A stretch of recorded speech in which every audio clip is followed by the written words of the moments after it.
HR 250 rivet squeezer, and we're going to show you how to set it up for a new application. You start with your squeezer dies in your tooling, the lower set holder lowered. We're going to go ahead and lower the upper set holder,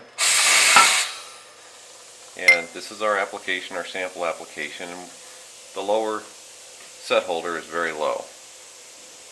I'm going to put a rivet in our application. In this case we're using a washer.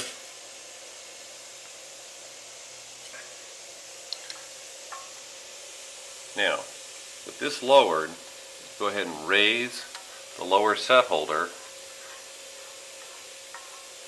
until the rivet touches the top die.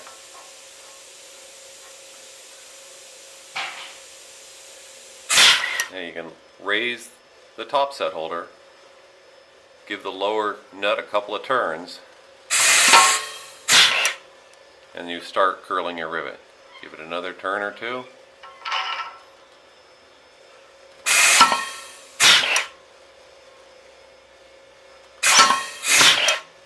Keep doing that until your rivet is curled to the point where you want it to be.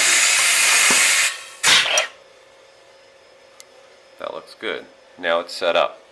Now you would then tighten the lower jam nut.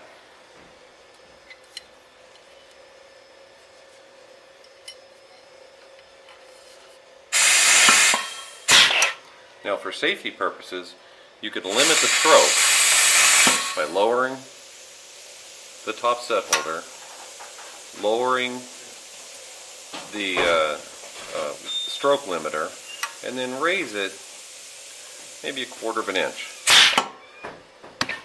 And that keeps your finger from getting into the riveting area.